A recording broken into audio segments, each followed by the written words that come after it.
Hi, welcome to your channel.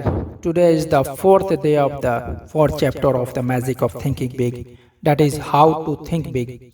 Let's start. Even starting is a detail.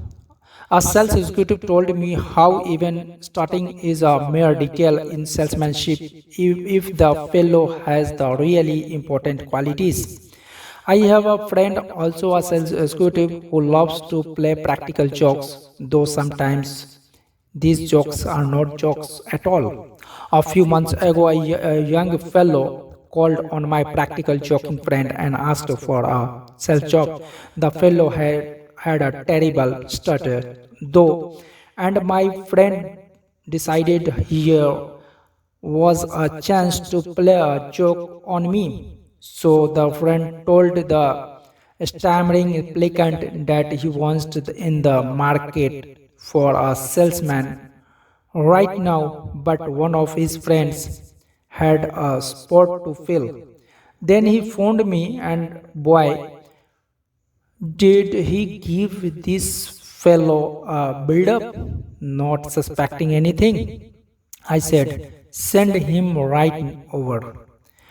30 minutes later, when he walked, the young fellow hadn't said three words before I knew why my friend was so eager to send him over.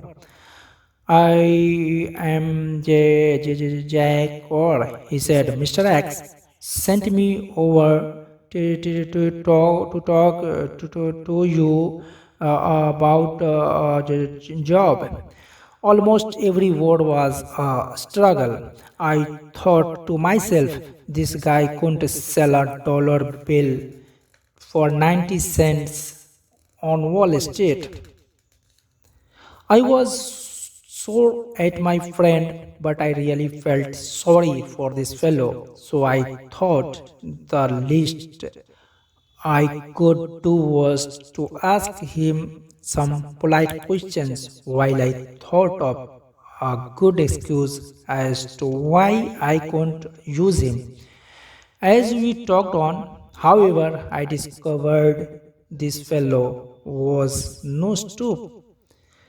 He was intelligent, he handled himself very nicely, but I just couldn't overlook the fact that he stuttered. Finally, I decided I would wind up the interview by asking one last question. What makes things you can sell? Well, he said, I learn fast. I like people. I think you have got a good company, and I want to make money. And now I do have a speech impairment, but that doesn't bother me. So why should it bother anybody else? His answer showed me he had all the really important qualification for a salesman.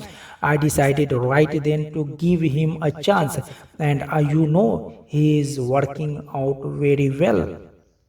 Even a speech impairment in a talker's profession is a triviality if the person has the big qualities. Practice these three procedures to help yourself think about above trivialities. Number one, keep your eyes focused on the big objective. Many times we are like the salesman who failing to make the sale reports to his manager. Yes, but I sure convinced the customer he was wrong. In selling the big objective is winning sales, not arguments. In marriage, the big objective is peace, happiness, tranquility, not winning quarrels or saying, I could have told you so. In working with employees, the big objective is developing their full potential, not making issue out of their minor errors. In living with neighbors, the big objective is mutual respect and friendship, not seeing if you can have their dog impounded because once in a while it barks at night. Paraphrasing some military lingo, it is much better to lose a battle and win the war than win a battle and lose the war.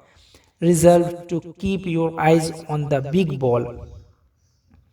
Number two, ask, is it really important? Before becoming negatively excited, just ask yourself, is it important enough for me to get all worked up about? There is no better way to avoid frustration over petty matters than to use this medicine. At least 90% of the quarrels and feuds would never take place if we just faced troublesome situations with, is this really important? Number three, don't fall into the triviality trap. In making speeches, solving problems, counseling employees, think of those things that really matter, things that make the difference. Don't become submerged under the surface issues. Concentrate on important things. Take this test to measure the size of your thinking. In the left column below are listed several common situations. In the middle, the right and right columns are comparisons of how petty thinkers and big thinkers see the same situation. Check yourself, then decide which will get me where I want to go. Petty thinking or big thinking. The same situation handled in two entirely different ways. The choice is yours. Situation, the petty thinkers approach and the big thinkers approach. Situation, expense accounts. The petty thinkers approach figures out ways to increase income through chiseling or expense accounts. The big thinkers approach figures out ways to increase income by selling more merchandise. Situation, conversation. The petty thinkers approach talk about the negative qualities of his friends, the economy, his company, the competition. The big thinkers approach talk about the positive qualities of his friends, his company, the competition. The situation is progress. The petty thinkers approach believe in retrenchment or best the status quo. The big thinkers approach believes in expansion. Situation, future, views the future as limited. The big thinkers approach sees the future as very promising. Situation, work, the petty thinkers approach look for ways to avoid work. The big thinkers approach looks for more ways and things to do, especially helping others. Situation, competition, the petty thinkers approach competes with the average. The big thinkers approach competes with the best. Budget problems. The petty thinkers approach figures out ways to save money by cutting down on necessary items. The big thinkers approach figures out ways to increase income and buy more of the necessary items. Situations, goals. The petty thinkers approach sets goals low. The big thinkers approach sets goals high. Situation, vision, sees only the short run. The big thinkers approach is preoccupied with the long run. Situation, security. The petty thinkers approach is preoccupied with security problems. The big thinkers approach regards security as a natural companion of success. Situation, companionship. The petty thinker's approach surrounds him with petty thinkers. The big thinker's approach surrounds himself with persons with large progressive ideas. Situation, mistakes. The petty thinker's approach magnifies minor errors, turns them into big issues. The big thinker's approach ignores errors of little consequence. It pays in every way to think big. Remember, number one, don't sell yourself short. Conquer the crime of self-deprecation. Concentrate on your asset. You are better than you think you are. Number two, use the big thinker's vocabulary. Use big, bright, cheerful words. Use words that promise victory, hope, happiness, pleasure. Avoid words that create unpleasant images of failure, defeat, grief. Number three, stretch your vision. See what can be, not just what is. Practice adding value to things, to people, and to yourself.